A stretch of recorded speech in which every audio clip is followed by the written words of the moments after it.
देवी अपूजी पद कमल तुम्हारे, सूर्य नर मुनि सब हो ही सुखारे।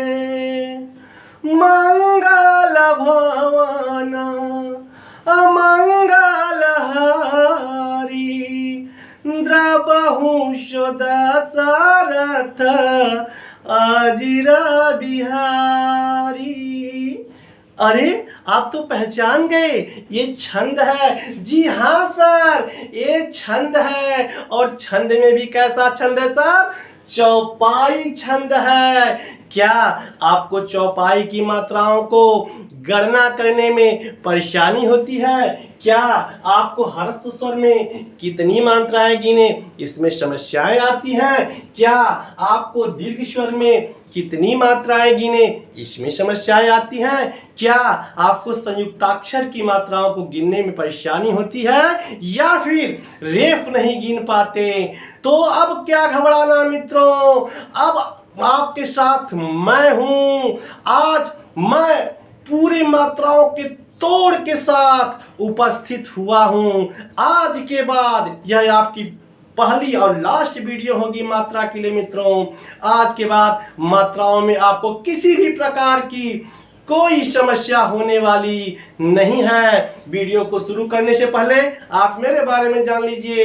मैं हूं योगेंद्र कुमार दुबे और आप देख रहे हैं मेरा चैनल ग्रामर विथ योगेंद्र, जहां आपको मिलती है आपके समस्याओं के 100% समाधान पूरी संतुष्टि के साथ। आइए मित्रों वीडियो शुरू करते हैं। हमने पहले लिख रखा है छंद। छंद क्या होता है ये आपके दिमाग में भी आ रहे होंगे प्रश्न, लेकिन सारी चीजों को मैं डीपली बताऊंगा अगली वीडियो में। कारण बहुत सारे बच्चों का कमेंट्स आ रहा था, सर पहले हमको मात्रा की गणना को क्लियर कर दीजिए, बहुत परेशानी होती है, मात्रा हम गिन नहीं पाते। तो लीजिए आपकी मांग पर एक बार पुनः मैं लेके आया हूं मात्रा की गणना। चौपाई हो, चाहे दोहा हो, चाहे रोला हो, चाहे शोठा हो, कैसे मात्राएं गिनेंगे मित्रों? आइए हम देखते हैं। पहला पॉइंट मात्रा गिनने में, अगर आप चाहें तो इसका स्क्रीनशॉट ले सकते हैं मित्रों। बड़े तरीके से मैंने इसको लिखा है, अगर इसको आप याद करके रखते हैं तो आपको कभी परेशानी नहीं होगी। यहाँ पहला पॉइंट मैंने लिखा है, मात्रा की गणना कहाँ से शुरू होती है, देखिए चलते हैं। हमने कहा क से ज्ञ तक के सभी व्यंजन को लघु मानिए। लघु मतलब होता है छोटा। लघु मतलब क्या होता है? छोटा। इसकी मात्रा गिनी जाएगी एक। मात्रा जब गिनते हैं तो उसको ऐसे ही खड़ी पाई से दर्शाते हैं मित्रों। तो लघु का मीन्स होगा छोटा, और छोटा को हम एक खड़ी पाही के माध्यम से दर्शाएंगे। क से लेकर के ज्ञ तक कोई भी अक्षर अगर आता है, कोई भी वर्ण आता है सॉरी, तो उसके लिए हम क्या मानेंगे? एक। जैसे मान लीजिए हमको गिनना पड़े कमल। कमल, इसमें क वर्ण है, मो है और ल है, इसकी मात्रा गिनना होगा तो हम क्या गिनेंगे? एक, एक और एक, अर्थात इसमें 3 मात्राएं हो गई। इसी प्रकार से दूसरा मैंने आपके दूसरी पॉइंट आपके लिए मैंने रखा है ह्रस्व स्वर।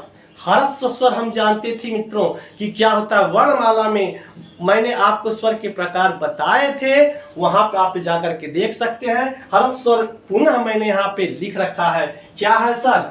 अ अनार, ई से इमली, छोटा उ से उल्लू, ऋषि, ये 4 हैं। इन चारों को हम लघु कहते हैं। ह्रस्व माने छोटा, छोटा माने लघु। और जब जहां छोटा हो गया तो कितना गिनेंगे सर? एक। जी हाँ, छोटा को हम गिनते हैं एक। अर्थात ह्रस्व स्वर अगर किसी वर्ण पे आता है तो वर्ण सहित ह्रस्व स्वर की गणना केवल एक होगी मित्रों। जैसे मान लीजिए आपको गिनना है पुल। क्या गिनना है सर? पुल। पुल में कितनी मात्राएं हैं? प पे एक ह्रस्व स्वर लगा है तो इसको गिनेंगे एक। कितना गिनेंगे? वर्ण सहित ह्रस्व स्वर की मात्रा की काउंट होगी एक। इतना ध्यान रखिएगा। यहाँ पे गिनेंगे एक और इसको गिनेंगे एक, ही हो गया 2 मात्राओं वाला। समझ में आ रहा है? अगर मेरी बात आपको समझ में आ रही है मित्रों तो आप तुरंत अपने मोबाइल को उठाइए और मेरे चैनल ग्रामर विथ योगेंद्र को सब्सक्राइब कर डालिए। बेल आइकन प्रेस करके समस्त नोटिफिकेशन लेने का मार्ग प्रशस्त करिए। आइए फिर हम देखते हैं दीर्घ स्वर क्या है सर? दीर्घ स्वर क्या है? दीर्घ स्वर, दीर्घ माने होता है बड़ा। बड़ा क्या होता है? आ, बड़ी ई, बड़ा ऊ, ए, ओ, औ को हम दीर्घ मानते हैं। और जब दीर्घ मानते हैं, दीर्घ मतलब होता है बड़ा, और बड़ा को हम दिखाते हैं ऐसे, जो इंग्लिश में यस बनता है सर, ऐसे इसको लिखते हैं मात्रा में काउंट करने के लिए। इसके माने होता है दो। यस लिखेंगे तो इसके माने हो जाएगा दो। अगर यह मात्राएं किसी भी वर्ण के साथ आती है तो उनकी गणना दो में होती है। जैसे मान लीजिए हमने लिख दिया सीता, क्या लिख दिया सर? सीता। स वर्ण के साथ बड़ी की मात्रा गिनेंगे दो। ता, तो पे आ की मात्रा है ना, आ की मात्रा को मानते हैं दो, हो जाएगा दो। कोई दिक्कत हो रही है सर? कोई परेशानी हो रही है? बड़े ही स्पष्ट तरीके से, बड़े ही सरल शब्दों से मैं व्याख्या कर रहा हूं मित्रों। बड़े ध्यान से देखिएगा इस वीडियो को। अगर इस वीडियो पर आप अंत तक बने रहें तो मैं आपको पूरा विश्वास दिलाता हूं कि दोबारा से छंद की मात्रा की गणना के लिए दूसरी वीडियो आपको देखने की जरूरत नहीं होगी सर। आइए देखते हैं। नोट मैंने लगा दिया। अंग, अंग क्या होता है? अनुस्वार होता है अंग और अह। लेकिन अंग, अंग से अंगूर, अ से अंगूर अगर किसी शब्द पे आता है तो अंग, अंगूर को हम दो मानते हैं सर। यह नोट में मैंने लगाया है। यह बहुत कॉमन गलती कर देते हैं बच्चे, अनुस्वार मानते हैं क्योंकि स्वरों में उसको दिखाया नहीं जाता। अब वहां एक समस्या जाती है, सर ने तो बताया ही नहीं कि ये बताइए, तो हस्त स्वर बता दिया, दीर्घ स्वर बता दिया, ये अंग और अह तो अनुस्वार होते हैं, उनको हम कैसे गिने? तो आपकी सुविधा के लिए मित्रों मैंने इसको नोट में अलग से दर्शाया है। जी हाँ, क्या अंग को हम मानेंगे तो, जबकि अनुनासिक, अनुनासिक जो चंद्राकार बिंदी लगती है सर, तो कहा अनुनासिक को हम नहीं गिनते, अनुनासिक को आपको गिनना ही नहीं है। कैसे? आइए देखते हैं। मान लीजिए यहाँ पे आ गया लिखा अंक, अंक, और पे अंक की मात्रा है तो कितना काउंट करेंगे सर? अंक को हम गिनते हैं दो, क को ऑलरेडी एक गिनेंगे तो यहाँ हो जाएगी 3 मात्रा। अगर उसी जगह आपका आ गया अनुनासिक, अनुनासिक चंद्राकार बिंदी होती है, जैसे हंस लग गया, हंस है ना सर, हंस लग गया तो हंस, हंस लग गया इस पे, तो यहाँ पे जब आप मात्रा गिनेंगे तो हमने कहा अनुनासिक को आपको गिनना नहीं है सर, इसमें वर्ण है हाँ, हाँ को गिनेंगे एक, स को गिनेंगे एक, ये हो जाएगा 2। कोई दिक्कत, कोई परेशानी हो तो कमेंट करके बताइएगा। आगे देखेंगे, सबसे ज्वलंत पॉइंट आ रहा है, इसके नीचे जितना भी जाएंगे सब ज्वलंत पॉइंट ही आते जाएंगे मित्रों। और आप विश्वास रखिए, कठिनता की तो कोई बात नहीं है जब दुबे जी आपके साथ हैं। जब मैं हूं तो सारी समस्याओं का समाधान चुटकी में करके दिखाऊंगा मित्रों। आइए देखते हैं। संयुक्ताक्षर में हस्त स्वर लगने पर एक गिना जाता है। संयुक्ताक्षर क्या है सर? संयुक्ताक्षर क्या है? जब दो शब्द आधे और पूरे एक साथ मिले होते हैं वही संयुक्ताक्षर है। तो उनकी, जैसे हमने लिखा च्युत, आधा च, यू और त, हालांकि आधा च इसको आधा व्यंजन माना जाता है, लेकिन हिंदी में आधा के लिए कोई प्रावधान नहीं है। हिंदी में आधा के लिए कोई प्रावधान नहीं है, इसलिए च्युत जब आपको गिनना पड़ेगा तो यह पे ये क्या है? ह्रस्व स्वर, इसकी गिनती होगी 1 और इसकी गिनती होगी 1। आप कहेंगे आधा च, उसकी गिनती नहीं करते सर। आगे देखेंगे, श्रुति है ना सर, श्रुति, तो इस पे संयुक्ताक्षर ये है स्र, और तो छोटा की मात्रा है, यह क्या है? ह्रस्व स्वर, गिनेंगे 1, गिनेंगे 1, छोटी ई है 2। स्मित, स्मित, सभी प्रकार की कठिनाई जो आपको परेशान करती थी सबका उदाहरण मैं लेकर के आया मित्रों। स से हमको कोई मतलब नहीं, माँ पे छोटी की मात्रा है, स्मित, अस्मित, अस्मित में यहाँ गिनेंगे 1, यहाँ गिनेंगे 1, होगी मात्राएं केवल 2। जी हाँ, इस प्रकार के समस्त शब्दों का आप अभ्यास कर सकते हैं।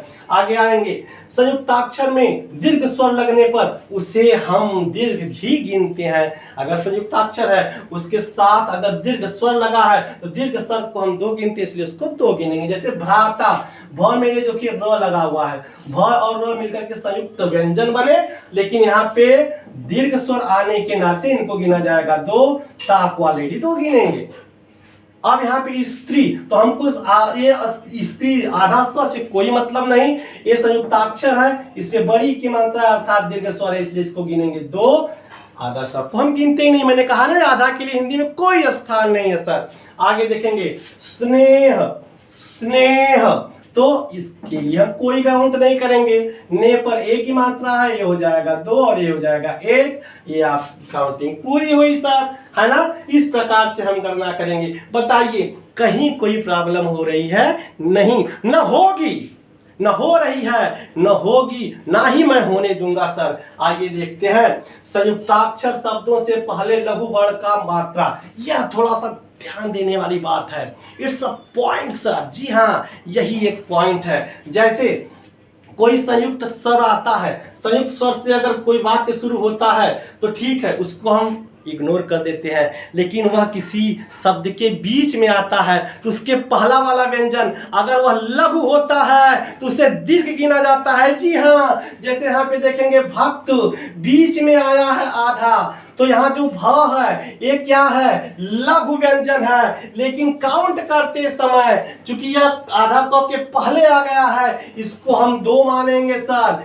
2, और इसको मानेंगे 1, 2 1 3। सत्य, आधा तो से पहले स आ गया है सर, तो इसको कितना मानेंगे आप बोलेंगे मित्रों? जी हाँ 2 मानेंगे, 2, और इसको मानेंगे 1। कितने आसानी से हम लोग काउंटिंग कर पा रहे हैं मित्रों। इसके बाद मैं आपको एक उदाहरण दूंगा, मैं नहीं आप गिनेंगे आप। आइए देखते हैं सातवां हमारा पॉइंट क्या है मित्रों। सातवां बड़ा ही ज्वलंत पॉइंट है, बड़ा जबरदस्त पॉइंट है मित्रों। लोग सब कुछ जानते हैं, लेकिन मात्रा की सही सही गणना अगर बात आ जाती है तो कहीं न कहीं हमको थोड़ी सी परेशानी जरूर होती है। आइए सातवां पॉइंट मैं आपके लिए लेके आया हूं। हलंत से पहले लघु गुरु माना जाता है। अगर कोई शब्द के अंत में किसी वर्ण के अंत में हलंत लग गया मित्रों, तो और उसके पहले जो छोटा अर्थात कि जो लघु व्यंजन है उसको आप दीर्घ मानेंगे, उसकी गणना 2 होगी।